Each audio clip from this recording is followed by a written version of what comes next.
뉴스 브리핑 김민하 평론가 김한 한결의 기자 어서 오세요. 안녕하세요. 예, 여권 대선 소식 김민하 평론가가 전해주시죠. 이 더불어민주당 대선 후보 경선 뉴스의 비밀 반 이재명 연대 두 가지 전선인데요. 네. 오늘 말씀하신 대로 정세균 전 총리랑 이광재 의원이 단일화를 했다고 하는데 예. 이것부터 한번 정리해 보겠습니다. 정세균 전 총리로 단일화됐다고요? 그렇죠. 어떻게 보면 뭐 예상한 결과 아니겠습니까? 네. 이 오늘 국회 소통관에서 단일화 결과를 발표를 했는데 음흠. 그러면 단일화 방식은 뭐였냐? 음. 여론조사 등을 참고해서 후보 간 정치적 합의의 방식으로 단일 후보를 정했다. 네. 이렇게 얘기를 했습니다. 음흠. 그리고 이제 정세균 전 총리로 단일화가 됐다. 이 결과를 얘기를 하면서 이광재 의원은 지금 대통령은 연습할 시간이 없다. 안정 속에 개혁이 지속돼야 된다. 이렇게 얘기를 했고요. 정세균 전 총리는 노무현 정신과 문재인 정부 계승을 위한 혁신연대다. 이렇게 의미 부여를 했습니다. 네. 그러니까 이게 대놓고 말은 안 했지만 이재명 지사 겨냥한 메시지 아닌가 뭐 이런 생각도 좀 듭니다. 자, 이번에 이런 단일화 합의 어느 정도 그 시너지 효과가 있을까? 여권 판세에 미치는 영향은요? 일단 계속 이렇게 좀 단일화 뭐 이렇게 좀 힘을 모아보자 이렇게 해가지고 이게 눈사람으로 비유를 하면 눈사람 만들 때 눈덩이 굴리지 않습니까? 네. 이 작은 눈덩이로 시작을 해서 네. 큰 눈덩이까지 막 굴리는 그런 과정으로 가는 거냐? 그러니까 편화도는 자꾸 굴려야 되는 겁니까? 아 그러게 말입니다. 막 굴리는 것이냐 아니면 예. 그냥 이쯤에서 마무리하는 것이냐 뭐 이게 갈림길인데 예. 일단 뭐 당장 이 정세균 이광재 두 양자 간의 단일화는 큰 관심은 못 끈 것 같아요 일단. 네. 그리고 결정적으로 다들 얘기하는 게 그럼 이제 이낙연 전 대표가 이 단일화 논의에 참여하느냐 예. 이게 또 관건 아니냐 이렇게 얘기를 하는데요. 네. 이렇게 계속 단일화 이 어떤 논의를 쌓아가면서 결선 투표까지 이 경선 국면을 끌고 가서 예. 결선 투표에서 반 이재명 대표 후보로 이 이재명 대세론을 업겠다 이런 전략인 건데 그러면 이제 이낙연 전 대표의 참여 여부가 중요하죠. 예. 근데 이제 이게 그림은 있습니다. 일단 정세균 전 총리랑 이낙연 전 대표가 이 김경률 회계사 문제 있지 않습니까? 예. 국민 면접관으로 위촉을 했다가 말았다가 예. 그다음에 다시 유인태 전 의원으로 했다가 또 말았다가 예. 이렇게 아유, 참 된 재앙입니다, 재앙. 이 상황이 있었는데 이 문제와 관련돼서 두 사람이 만나서 회동을 해서 뭐 공감대를 쌓고 뭐 이랬거든요. 네. 그러니까 뭔가 그림은 만들어지는 거 아니냐라고 하지만 예. 또 양쪽 모두 서로 양보할 의사는 지금 없는 상황입니다. 단일화라는 게 결국 한 사람이 양보해야 되는 거니까. 예. 그래서 당장 뭐 추가 단일화 논의가 바로 이어지지 않을 거다 이렇게 보지만 하지만 본경선까지 남은 시간이 있고 또 그 과정에서 온갖 얘기가 나오겠죠. 여러 가지 사건들이 있을 거기 때문에 예. 사실 김경률 회계사 이 논란도 예고된 논란은 아니지 않습니까? 돌발적으로 나온 사건 사고지 않습니까? 그러게 말이에요. 이런 사건 사고들을 계기로 해서 예. 아마 뭔가 공감대를 좁혀가고 단일화까지 가는 어떤 맥락이 만들어질 수도 있다. 이렇게 보는 시각도 있습니다. 예, 만들어질 수도 있다. 일단 그리고 여기까지 진단하시죠. 이낙연 전 총리나 정세균 전 총리가 지고 나서 아름다운 패배였다, 젖잘싸였다 이럴 수 있는 지금 포지션이나 체급이 아니기 때문에 네. 결국에는 양보가 쉽지 않지만 지지율이 선거가 이제 뒤로 가면 갈수록 지지율을 중심으로 이제 형성될 수밖에 없기 때문에 예. 지지율에 따라서 뭐 충분히 가능성을 열어두고 있는 상태가 아닌가 싶습니다. 알겠습니다. 자, 앞으로 본경선까지 가봐야 알겠습니다. 이낙연 전 대표가 오늘 출마 선언했어요. 유튜브로 출마 선언 영상을 공개를 했는데 슬로건이 내 삶을 지켜주는 나라였습니다. 그래서 코로나19 이후의 경제 회복, 빈부격차 불공정, 국민들의 삶에 대한 불안감 이런 얘기를 쭉 하면서 그 일을 제가 하겠다 이렇게 얘기를 했는데요. 예. 1순위 공약은 신복지였습니다. 그래서 역시 이것은 신복지. 그렇죠. 최저한의 생활을 국가가 보장할 수 있도록 하고 지금 중산층 비율이 57%로 줄어들었는데 다시 70%로 늘린다. 금수저, 흑수저가 세습되지 말아야 된다. 이렇게 강조를 했고요. 네. 그리고 이외에도 여러 가지 본인의 공약을 내세우면서 이력을 또 강조를 했는데 다선 국회의원도 했고 도지사도 했고 국무총리도 했고 뭐 할 건 다 했어요. 그렇죠. 풍부한 경력이 있다. 이것도 또 뭔가 이제 언론은 이재명 지사와의 차별하다 이렇게 좀 해석을 하고 있고 네. 또 김대중 노무현 문재인 정부를 계승할 적통 후보이다. 이것도 뭐 그런 거 아니야? 이렇게 해석을 하는 언론의 시각들이 있습니다. 네. 그리고 오늘 CBS 라디오 인터뷰에서 이재명 지사의 지금 문제가 되고 있는 미군은 이 점령군이었다. 예. 이 발언에 대해서 지도자는 자기 말이 어떻게 받아들여질 것인지 생각하는 게 필요하다. 이렇게 애들로 비판하기도 했고 예. 또 이재명 지사가 기본소득에서 좀 후퇴하고 있는데 했는데 나는 내 브랜드인 신복지를 계속 추진하고 있다. 나는 일관된 정치인이다. 이렇게 얘기를 하면서 예. 이재명 이 지사와의 어떤 대결 구도 여기에 계속 불을 붙이고 있는 그런 모양새인 거죠. 자, 그렇다면 지금 민주당이 이제 중도층이 많이 떨어져 나가가지고 새로운 확장성을 보여야 되는데 이재명 지사하고 너무 경쟁하는 모습을 보이는 이재명 대 반 이재명 이렇게 되면은 민주당 파이 자체는 좀 줄어드는 거 아닌가? 본선 지지층에서 이탈이 우려되는 거 아닙니까?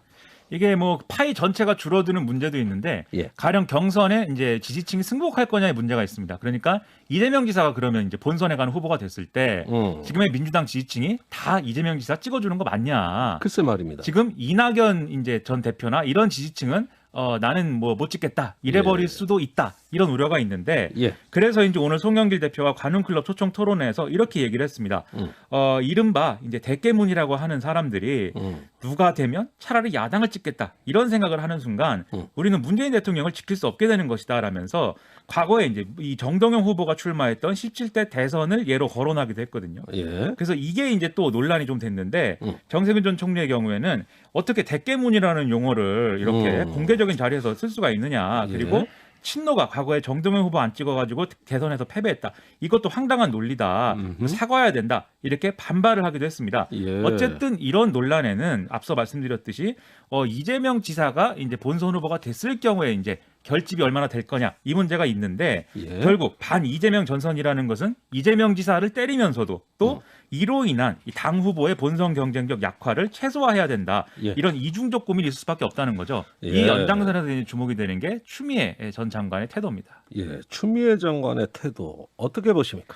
주말 동안 이제 TV 토론하고 국민 면접 뭐 이렇게 진행이 됐는데 자기 목소리를 내면서도 뭔가 경선 지킴이 역할을 자처했거든요. 네. 이재명, 이낙연 두 후보한테 둘 중 한 사람이 본선에 갈 경우에 다른 한 사람이 선대본부장이라든지 이런 거 해줄 수 있느냐 이렇게 질문을 해서 그렇게 하겠다 이런 대답을 이끌어내기도 했고요. 네. 또 기본소득은 좋은 정책이니까 말 바꾸기 이런 걸로 공격하지 말고 잘 발전시켜 나가는 게 좋다 이렇게 수위 조절을 하기도 했는데 네. 즉 이재명 이 추미애 전 장관이 이재명 지사에 대한 비토층의 지지를 유지한 상태로 경선에 승복하는 모습을 보이면 이탈을 최소화할 수도 있다. 이런 그림이 나오는 건데 네. 결국에 비유하자면 망치와 모로 같은 겁니다.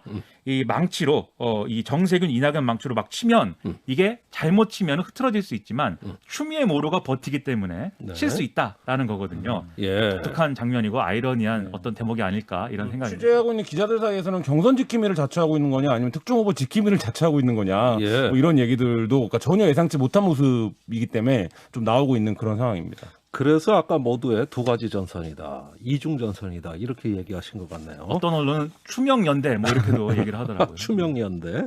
좋습니다. 두 번째 뉴스 넘어가죠. 김한 기자. 네, 검증도 셀프, 역사 왜곡도 셀프. 지금 좀 약간 꼬여버리고 있는 윤석열 후보의 대선 행보를 짚어보겠습니다. 꼬여버렸다. 네. 예. 자, 빅3 대선 주자로 불리는 이재명, 윤석열 이렇게 정면 충돌하고 있어요.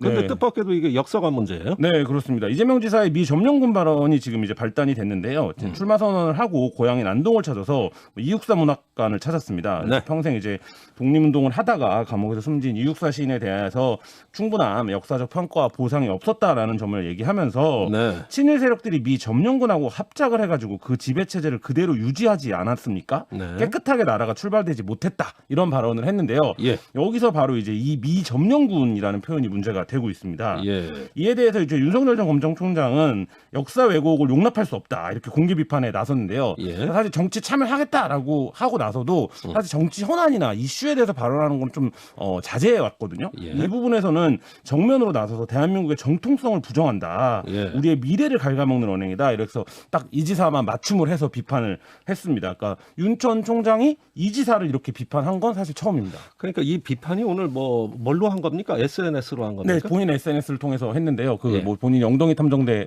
엉덩이 탐정 닮았다고 밝힌 아, 그 SNS 를- 페이스북이요? 네네, 계정을 하고 처발하고 있어요. 쓰고. 네. 네. 예, 지금 패북 정치가 진행되고 있네요. 네. 자, 그런데 결국은 색깔론이에요.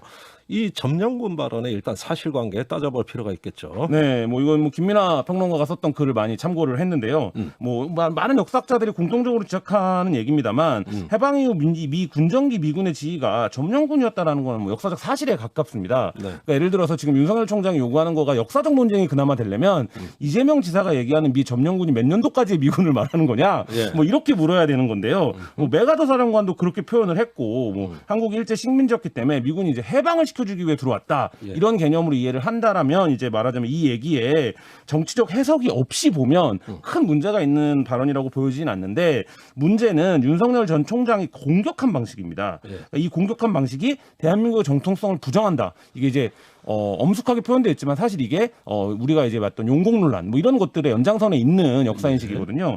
그러니까 이 부분에 대해서 윤석열 총장이 제기하고 있는 문제 제기가 이재명 지사의 역사관을 문제 삼고 있다, 역사적 인식을 문제 삼고 있다라고 표현되고 있지만 예. 사실은 이재명 지사의 색깔을 묻고 있는 거고요.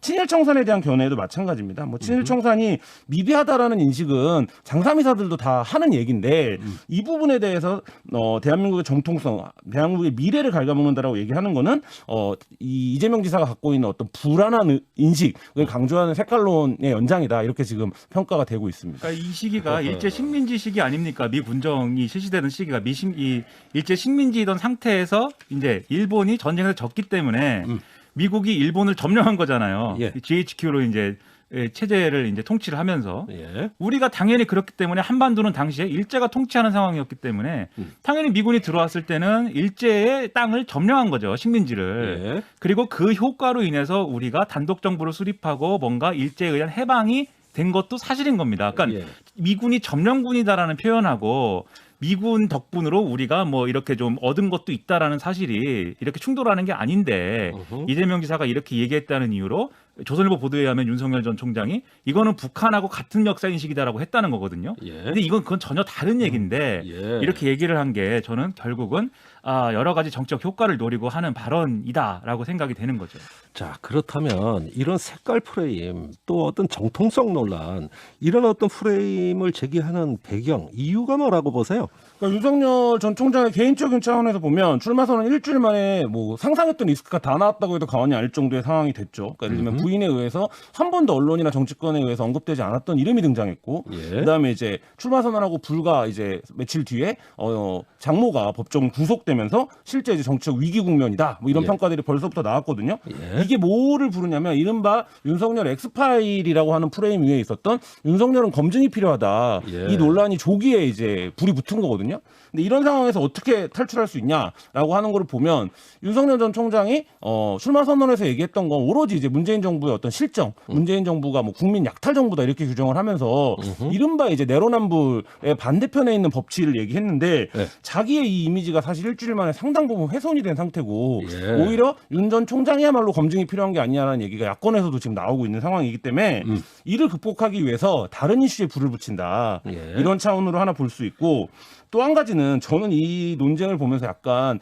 복덕방에 대한 비하는 아닙니다만 역사에 대해서 복덕방 논쟁 같은 수준이라는 생각이 들었거든요. 이게 예. 과연 지금 유력한 대선 주자 첫 번째, 두 번째 꼽히는 분들이 예. 할 만한 논쟁인가, 이런 생각이 들었는데, 문제는 이 논쟁에 이 발화자가 윤석열 총장이 되니까 예. 보수 언론이 호응을 해주고 있다는 거죠. 그러니까 이거는 결국엔 이거를 통해서 어떤 진영화, 프레임을 만드는 게 정치적으로 가능하겠다라는 판단 속에서 지원을 받고 있는 거기 때문에 예. 사실 이제 굉장히 오래되고 구태 접근이긴 하지만 생각해 보면 늘 이런 방식으로 선거를 치러왔습니다. 예. 그렇기 때문에 여기에 입각해서 서 있는, 근데 과연 이 전략, 그러니까 단기에 당장의 위기 탈출 작전을 펼치는 예. 이 전략이 이른바 이제 압도적 정권 교체를 말해왔는데, 사실 거기에 부합하는 스탠스이냐, 이 부분에 대해서는 많은 언론이 좀 회의적인 시선을 갖게 된 것이 사실 또한 사실인 것 같습니다. 알겠습니다. 저도 그렇습니다. 네. 과거의 프레임이 재등장해서 결국 미래로 못 가지 않냐 하는 말씀이세요. 자, 세 번째 소식, 김민하 평론가. 네, 제가 좀 말을 아꼈는데 왜냐 또 윤석열 뉴스의 비밀 아유, 우왕좌왕인가 아웃복싱인가 예. 네, 윤석열 전 총장 오늘은 탈원전 전문가를 만났다는데 무슨 맥락인지 짚어보겠습니다. 누구 만나서 무슨 얘기했을까요? 정부의 에너지 정책을 비판해온 주한교 서울대 원자핵공학과 교수를 만나서 졸속 탈원전 정책은 수정돼야 된다라고 주장을 했고요. 예. 본인이 검찰총장을 그만둔 것도 이 월성 1호기 원전 경제성 평가 조작 사건에 의해 수사하다가 압력이 들어와서다 이렇게 주장을 했는데 예. 그러면서 탈원전 정책이 무리하게 추진됐고 경제적으로 손해를 야기했는데 자신이 물러나게 된 계기도 그렇다. 이 서사를 굉장히 강조하면서 얘기를 했다는 겁니다. 예, 그렇군요. 자, 윤 전 총장 이 정권에 대해서 그렇게 막 질러대는 이유 뭐라고 보십니까? 이 정권이 그렇게 한 이유에 대해서 윤석열 전 총장이 이렇게 얘기했습니다.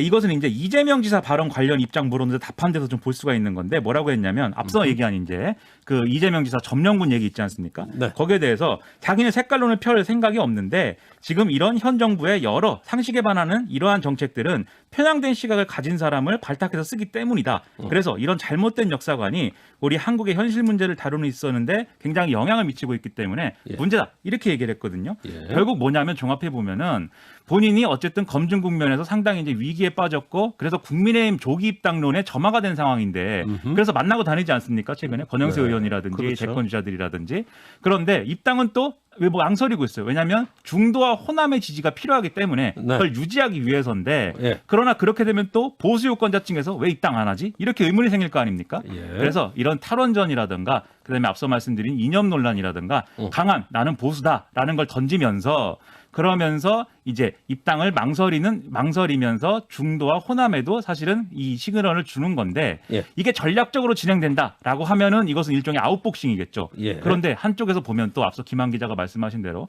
그냥 우왕좌왕 같기도 하거든요. 이게 과연 전략적인 것인가? 음흠. 그 갈림길에 서 있는 모습이 아니었나 오늘의 이 탈원전 얘기가. 뭐 흔히 윤석열 전 총장 측에서도 그렇게 얘기를 했는데 뭐 어묵 먹는 시장 민생 투어 하지 않겠다라고 얘기를 하는 민생 투어를 하겠다고 했거든요. 예. 근데 지금 모습은 사실 이제 주장 투어를 하고 있는 상황이기 때문에 과연 이게 먹힐까 이런 생각은 좀 듭니다. 예, 어떤 투어인지 모르겠습니다. 뉴스 브리핑 여기까지입니다. 두 분 수고 많았어요. 고맙습니다. 감사합니다.